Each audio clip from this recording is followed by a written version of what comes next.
gentlemen, welcome back to the Think About It channel. Today we're doing an episode of Rough Draft where we talk about and talk to authors from the South Jersey and Philly area. Today we have Bella Weil. Bella is an author based in Camden County, New Jersey. Her novel, The Alphabet Disaster at Long Lake, was published back in 2021. And the book is a middle grade children's book filled with adventure, humor, nature, and talking animals. Here it is right here. It is lovely. This is my copy. I read it to my son when he was very little, and I can't wait to read it to my son again because it's legitimately one of my favorite books, like, in this age range. I love it. It's fantastic. I can't wait to read it to him again. I know he's going to love it. That being said, Belle, how are you today? Wow, thank you so much. That's an amazing introduction. I'm great. It's so great to see you again, Adam. Yes. It's good to see you. So, Bella and I met through Chad Meadows' writing class. Mm-hmm. If you haven't seen our interview with Chad Meadows, I'll link it there. It's a fun one. It's an entertaining one. Chad's a funny guy, and very knowledgeable guy. And Bella and I are fortunate to work with Chad and work with each other in that class. And I think we ended up publishing our books around the same time, which is really cool to watch that growth together. But to get us started, you are an amazing writer, but writing was not what you set out to do in life originally. We were just talking about that a little bit before we got on here. So what things did you dabble in before writing? Right. So I was a singer. I sang soprano in the upstairs choir. Do you know that reference, that quote? It's a Joni Mitchell line from one of her songs. I can pretend, but okay. You need education. I do. So I started as a vocalist. I started learning guitar in high school, went to college for music, and then fell in love with theater. Just accidentally auditioned for something and fell in love with theater. So worked in theater and in bands for many, many years. Writing was always there, but very, off to the side for me. And you were saying earlier you were in like a punk rock band for a little bit? For about 5 minutes. Our big moment was we played CBGB's. Probably it was, I'm going to say, now I'm going to date myself, maybe 1980. Okay. So that was, just being in that dressing room was pretty epic to see because everyone signed the wall. So of course I signed the wall. Yeah, you did? Yeah, so it's a shame that that's gone. Yeah. That's history. People need to respect history. Especially when I'm part of it. So we'll talk specifically about the writing thing today because that's sort of the MO of this segment. So you said writing was on the back burner for a long time. When did the idea for Alphabet Disaster come into your being?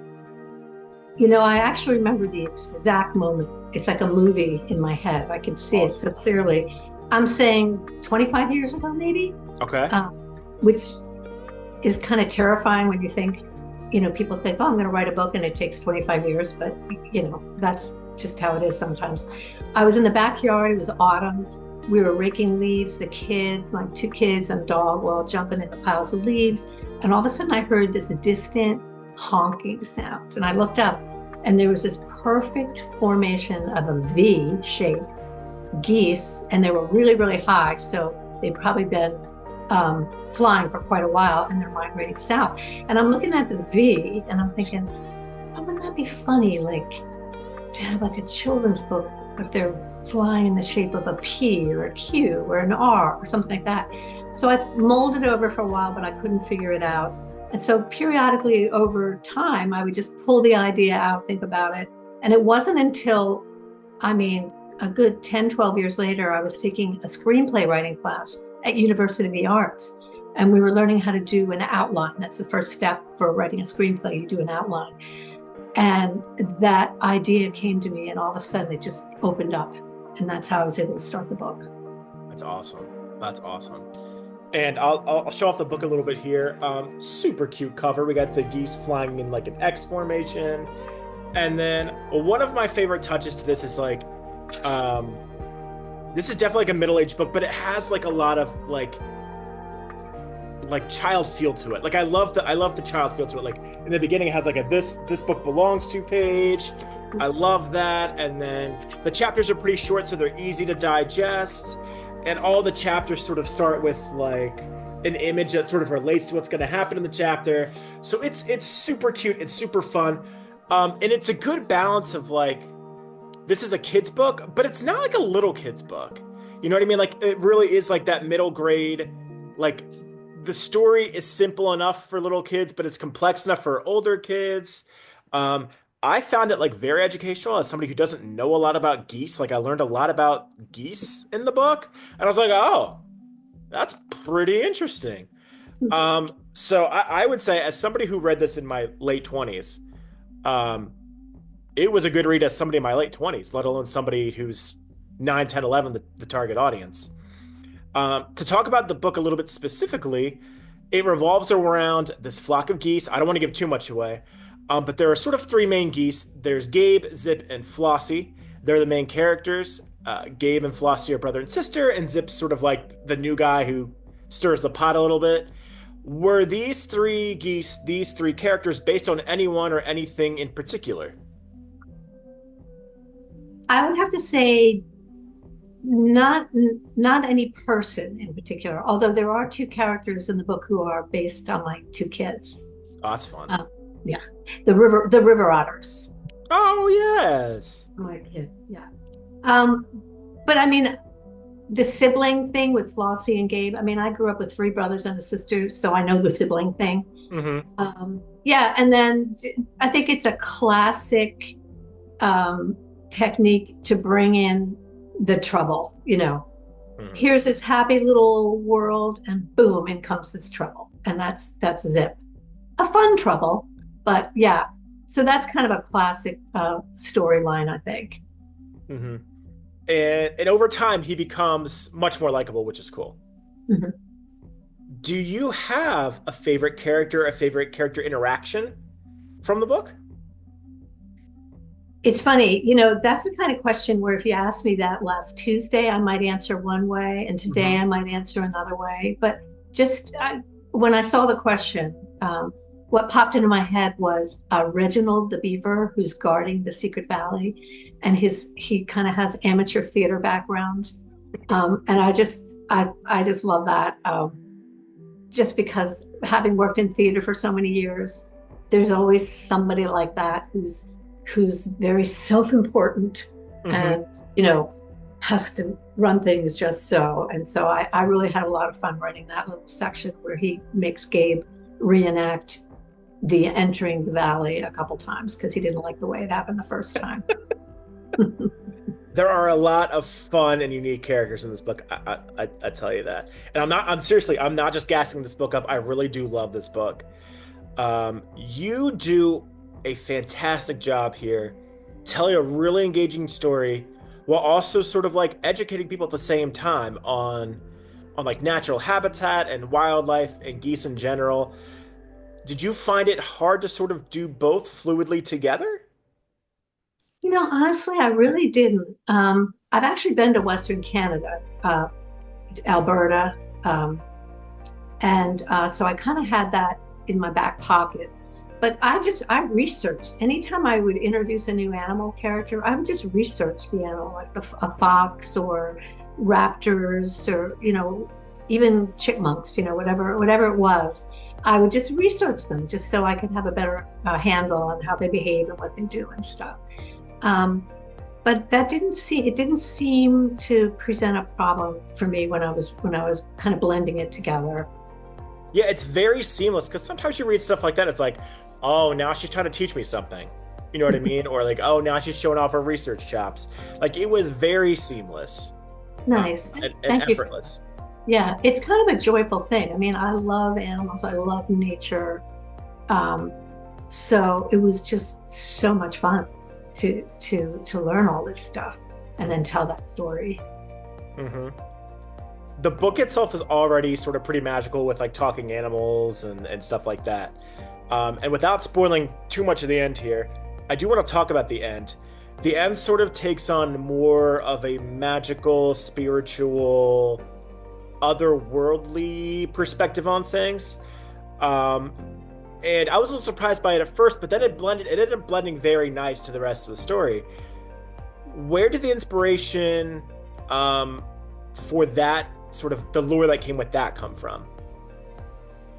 Well, honestly, to me, I mean, magic is real to me, and it's basically nature. To me, that's magic. I mean, it's science, obviously, but um, you just go off alone into the woods, take a quiet walk, and just listen and hear things. Or you're at the beach and the waves are crashing, and you see a pod of dolphins. Like that's extraordinary. So, and the spirituality of all that, it just goes hand in hand. It just seems so embedded. There's this perfect balance in the world. Take mankind out of the picture, and there's a perfect balance. We're disruptors, we kind of we create some trouble. It's good trouble sometimes, but it's not always. But that seems that doesn't seem like a stretch to me at all to find that kind of spirituality in the natural world. Awesome. Your publishing process was self-publishing through Amazon. You and I both were on that journey together. I tell people a lot of times that my self-publishing journey through Amazon was sort of deceptively easy. Like I didn't have a lot of hard times sort of once I had everything in the proper order publishing on Amazon. What was the process of getting the manuscript off your laptop or whatever and then getting a physical copy in your hand through Amazon? What was that like for you? Well, I'll tell you, it was so easy. And the reason it was so easy is because I hired someone else to do it. Think about this. The first time I ever used a computer, I was probably 44 or 45 years old. It's not in my DNA at all. So I knew this extraordinary woman who lives in New York State. She had helped a friend of mine self-publish a book. And so I reached out to her. We had a conversation. She did all the heavy lifting for me. That's nice. Yeah. So I'm sorry I can't be of more help to people trying to do it. That's okay. If it had been up to me, my book would never have been published. I cannot maneuver through that maze of technology. Well, I'm glad she helped you out because it is something that deserves to be published and read. Thank you. Speaking of people reading it, I segued myself right into this. I was reading through some of the reviews online, and this one line in particular, and I'm sorry if the person watching this and wrote this, if I forgot to jot down your name or whoever it was, but one of your reviews, one of the lines in one of the reviews said, and I quote, "I would not be surprised to see a Disney movie pick up this yarn and create a wonderful animated story about the power of family, community, and growing up." So when you hear a line like that, when someone's saying that about your work, your product, how does that make you feel? Wow, that's amazing. I mean, wow. I'm so happy that it had impact like that. But it's so interesting that they mention, animation, because there came a point in my writing when I was like really in the thick of this book, like in the second half of the book, where it got to the point where I almost, as I was writing, would almost see the characters doing things. And I'd be like, oh, look at that. I think I'll write that. Like it's almost like they took on, no, I was not taking drugs. It was like they took on a life of their own and just revealed the story to me. And it was so visual. Like I'm a very visual writer. Like I need the reader to see everything that I'm seeing, so, but wouldn't that be awesome if that happened? Hello. So cool. Yeah. Good Lord. And anybody at Disney watching this? Yeah. Hi, Walt. I would say that line honestly hits the nail on the head for the book. I think it encapsulates a lot of things. And I think it, like you said, it's a great reaction to have. My question now is, when people read this book, what are you hoping they take away from it? So I never set out with like an agenda of what I want people to experience. Specifically. I mean, I want them to love it. I want them to to be moved by it, or to me, like any kind of art that I experience, whether it's dance or music or theater or reading, I want to come away changed somehow. I want to be impacted. I want a light bulb to go off for me, some kind of inspiration, something like that. And so I would hope that something like that might happen. I know it's a tall order, um, but to enjoy it, and especially because I didn't set out to write, oh, I'm going to make sure adults like this too. I mean, it's just the way I wrote. But I will tell you, I do pay homage to Tolkien in the book and C.S. Lewis, very briefly, very subtly. I'm not going to tell you what it is. Maybe you'll see it, maybe you won't. But anyway, just because it can be like a family experience, because it is a really great read out loud kind of book, I think. So that kind of family experience is always a great result.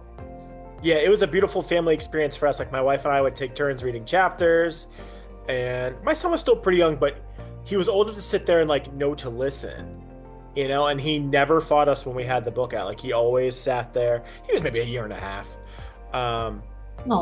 He always sat there and listened, and never once tried to get up, and we took turns reading chapters off, and it was a cool bonding experience for all three of us, for sure. Amazing. That's what I want to happen. Yeah. Thank you. Can we expect more things from you in the future? Right now, I have a play that I've been struggling with for a while. So I have that. And then I actually have a novel that I started before I started Alphabet Disaster. It's not a memoir, but it truly pulls from my life experience, having lived in the 60s and the 70s. So it's set in that time. And so there's a lot of social moments, associated with that time, and just the way we lived that was very different than how we live now. I mean, I tell my kids, one summer, when I was in college, I had saved up $300. I traveled and lived the entire summer on $300. Think about that. I'm sorry. Ouch. I know that's painful. But anyway, so that I'm revisiting that. And what's so interesting is when I, looking back at it, I see that my writing has improved from when I started that. I learned a lot.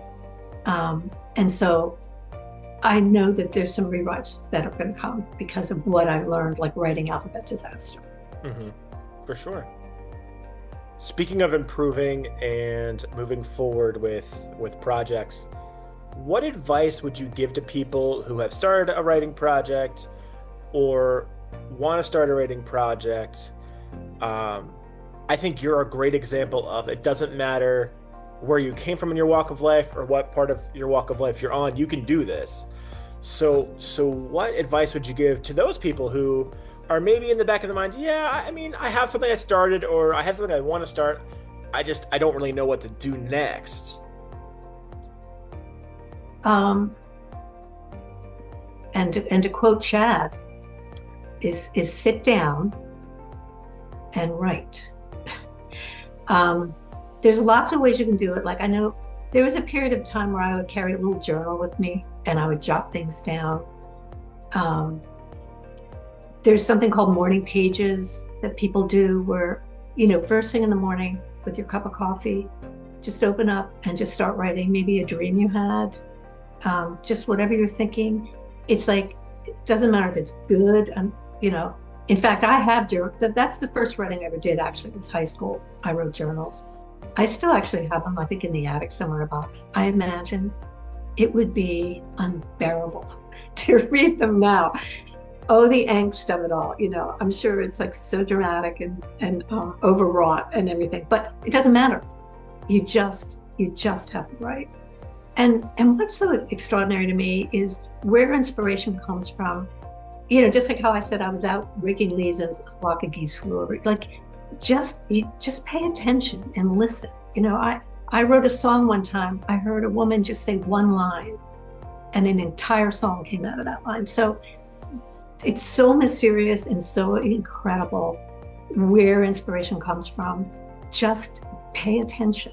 And, like I said, you could keep journals or have your filing cabinet in your mind palace to pull things out. Just, for example, the book, it was 20 some years in the making. You just have to, I wasn't panicked about it, like, oh my God, I have to write this book. It's like, it just happened. You just keep plugging away, don't ever give up. And I guess that would be the best advice I can be, is sit down and write. Sit down, write, and just take it in. Let it be, take it in. Where can people, if they've really enjoyed our conversation here, where can people learn more about you as well as the alphabet disaster at Long Lake? I don't have like a website. I know people do. I should probably do that. I mean, I'm on social media. Right now it's pretty political. So, some people may not enjoy that, but I feel like, you got to take to the street sometimes. But I am on Facebook. So it would be, I think it's Bella Weil Saltzer. That's my married name, Saltzer. And then I'm also on Instagram, and that I believe is just Bella Saltzer, all one word. Mm-hmm. And I'd love to chat, love to meet people, hear from people. And the book's on Amazon? Yes, it's on Amazon. And we'll send links to that too. Wonderful. I so appreciate it. Bella, thank you so much for spending some time with us today and talking about your journey as not only a person and a writer. It was fantastic to hear. And Adam, thank you for being such a mover and a shaker for all these artists. You're like this center, of centrifugal force. We're like spinning around you and you're drawing us in. So I'm trying to. We are so fortunate in our area to have so many talented people, and I just want to make a platform for those people. Get the word out. And if I could say one more thing. Of course.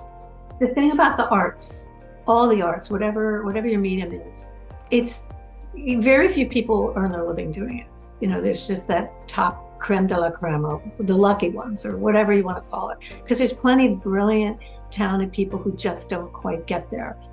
But the process itself, just doing it, just creating it, is so essential. It's so important. So don't ever stop. And if you are one of those people, shoot me an email. We'll get you on the show. There you go. I would love to have you on the show and talk about the cool things you do. Bella, again, thank you so much. I can't wait to see you May 6th, right? May 1st. May 1st. That's right. At the Audubon Library in Audubon, yes. These three writers who are just so incredibly different, our writing styles is kind of amazing. Chad, yourself, and myself. We're gonna read. I think it's in the evening, maybe 6 o'clock. Maybe that's where I got the 6 from. Yeah, I think so. Yeah. But if you're in the Camden County area, Audubon Library, May 1st, I imagine you're going to read some of Long Lake. I might. Maybe I'll read from my other novel. I don't know. I'll have to see. I'm going to be reading from my novel because it's all I really have available right now. But it should be a good time. If you're in the area, come out and meet us if you haven't, and hear some cool stuff. Bella, thank you so much again. And I'm looking forward to seeing you again May 1st. I love it. Thank you so much, Adam.